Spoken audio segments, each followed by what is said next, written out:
ఎదరా ఇక్కడ ఆఫీస్ అని అక్కడ లైట్ ఉందా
మేమందరము కూడా బహిరంగ తెలుగు మార్గాన్ని ఏర్పాటు చేసుకోవడం జరుగుతుంది.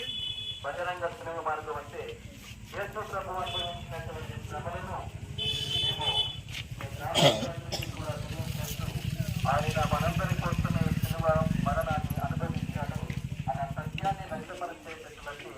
ఒక గొప్ప ప్రక్రియ ఈ బహిరంగ శిలువ మార్గం.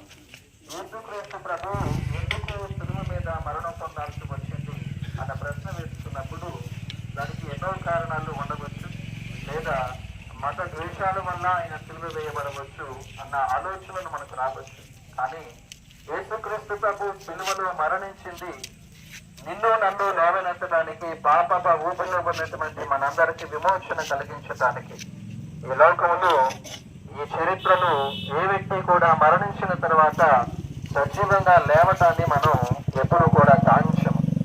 మరణించినప్పుడు ఏ శరీరంతో మరణించాడు, మరణ తిరిగి అదే శరీరము ఆత్మతో మరణ జీవముతో లేచాడు అనేటటువంటి చరిత్ర ఏ వ్యక్తి జీవితంలో కూడా జరగలేదు. అది కేవలం క్రీస్తు ప్రభుని జీవితంలో మాత్రమే జరిగింది. కారణం, ఆయన దైవ కుమారుడు, ఆయన దేవునితో సమానత్వం కలిగినటువంటి వ్యక్తి. కానీ ఆయన అంతస్తును తగ్గించుకుని ఈ లోకానికి విచ్చేసి పాపపు ఊపిలో ఉన్నటువంటి మనందరినీ లేవనెత్తడానికి ఆయన ఈ రీతిగా మన కోసం మరణించి, మనిషికి అసాధ్యమైనటువంటిది ఏదీ లేదు. దేవుని మీద భారం వేసి విశ్వాసం ఉంచితే దేవుడు మనిషి జీవితంలో సమస్తాన్ని కూడా సమకూరుస్తూ ఉంటాడు అన్న సత్యాన్ని వెల్లడి చేస్తూ యేసుక్రీస్తు ప్రభు సిలువలో మరణించడాన్ని మనం గాంచుతూ ఉన్నాము. చాలా మంది వ్యక్తులు అంటూ ఉంటారు, నిస్సహాయుడై సిలువలో మరణించడం ఏమిటి, ప్రజలను విమోచించడానికి వచ్చినటువంటి వ్యక్తి ఆయనే ఎందుకు బలహీనుడై మృత్యువును అనుభవించాడు అనేటటువంటి అనుమానాలు, సందేహాలు కూడా ఎంతో మంది జీవితంలో ఎదురవుతూ ఉంటాయి. కానీ యేసుక్రీస్తు ప్రభు నిస్సహాయుడు కాదు. నిస్సహాయ స్థితిలో ఆయన సిలువలో మరణించలేదు. తన స్వభావాన్ని, తనకున్నటువంటి అంతస్తును తగ్గించుకుని సిలువలో మరణించింది ఇదిగో మనందరినీ కూడా విమోచించడానికి. మొట్టమొదటి చెప్పినటువంటి రీతిగా మనందరము బలహీనులము, ఎన్నో సందర్భాలలో కఠినమైన నిర్ణయాలు తీసుకుంటాము, కానీ ఆ నిర్ణయాలకు అనుగుణమైనటువంటి రీతిలో జీవించాం. కొన్ని సందర్భాలలో నా ఈ దుష్ట జీవితాన్ని మార్చుకోవాలి, నాకున్న ఈ బలహీనతను మార్చుకోవాలి, నా కుటుంబ తీరు మారాలి అంటే నేను ఈ రీతిగా జీవించాలి అని నిర్ణయాలు తీసుకుంటాం. కానీ ఆ నిర్ణయాలు 2-3 రోజులు, 5-6 రోజులు, లేదా 1 నెల, 1 సంవత్సరం మరలా తిరిగి యథాజీవితాన్ని మనం కొనసాగిస్తూ ఉంటాం. క్రీస్తు ప్రభు అది ఆ రీతిగా కాదు. ఆయన మనుషుడైనప్పటికీ తాను తీసుకున్నటువంటి నిర్ణయం మనందరినీ కూడా బ్రతికించాలి, మనందరినీ కూడా విమోచించాలి, మనలో ఉన్నటువంటి బలహీనతలన్నీ పారద్రోలి మృత్యువు మీద విజయాన్ని సాధించి అదే పునరుత్థాన భాగ్యాన్ని మనందరికీ అందచేయాలన్న దృక్పథంతో, సంకల్పంతో ఈ లోకానికి విచ్చేసినటువంటి వ్యక్తి చేసి నిరూపించాడు.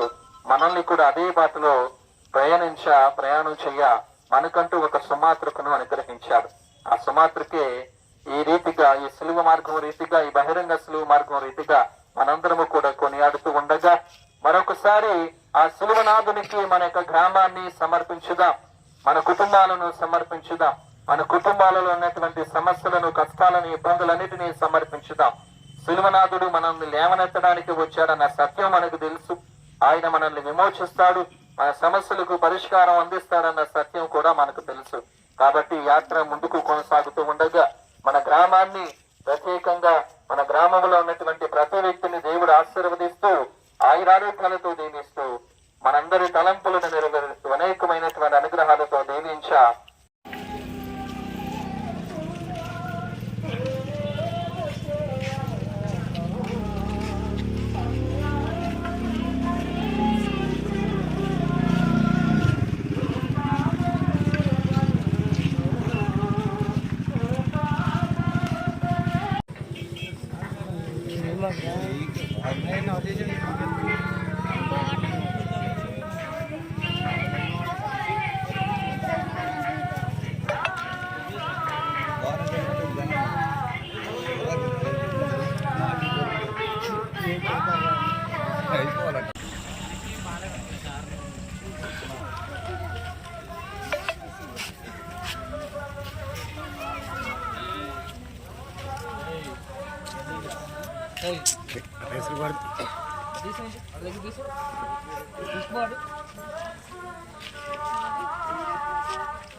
సీట్లు వచ్చేది